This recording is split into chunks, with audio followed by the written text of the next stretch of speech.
हमें लड़कियां कैसी बताई गई हैं कि लड़कियां लंबी लंबे बाल और स्किन और मेकअप या वगैरह वगैरह, टिफिन पैक करते हुए, एंड यू नो पल्लू कैसा होना चाहिए, घूंघट कैसा होना चाहिए, and sure if that is what makes you happy, no problem. But I feel we stop questioning. अगर जो व्रत भी रखते हैं या जो रिलीजियस चीजें भी फॉलो करते हैं, मैंने आस्क्ड देम दैट ये आप क्यों कर रहे हो, दे डोंट नो.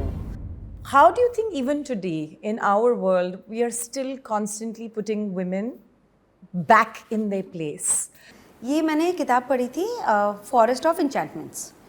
तो उसमें उससे पहले मुझे सीता के बारे में वही पता था जो हमें सुनने में आता है. Correct.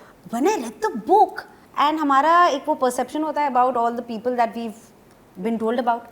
तो उसमें जब मैंने पढ़ा कि सीता की एक उनको बहुत अच्छे से स्वॉर्ड फाइटिंग आती थी, ये तो मुझे किसी ने नहीं बताया.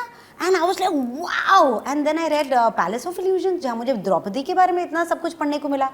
सो हमें इतना कम बताया गया है ना, बिकॉज आई थिंक जो भी बता रहे थे उन्होंने बहुत ही कन्वीनियंटली नैरेटिव ड्राइव किया है of all the women in just how they wanted it to be, which is why I feel it's so important कि ये लड़ाई सिर्फ ये बहुत सालों से चल रही है, and thanks to the women and men who stood up for what is right, or at least what they think and we think is right.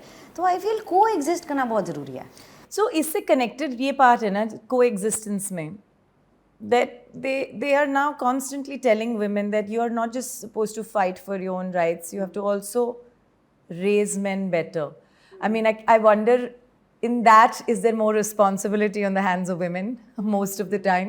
But just true, the dialogue that men can bring to the table can perhaps speed some of the efforts that you're talking about. Absolutely.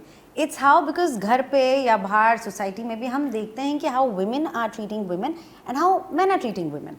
And अगर वो थोड़े थोड़े ही changes लाए, it will make a huge difference. Yeah. And again, because most of, I think all of my co-actors have been so wonderful, and वो सिर्फ ऐसे दिखावे के लिए नहीं बातें करते हैं या बिहेव करते हैं to, you know, to be cool. Correct. Or to be to look evolved, but that is actually what they believe in, and I think that comes because of the kind of projects I choose.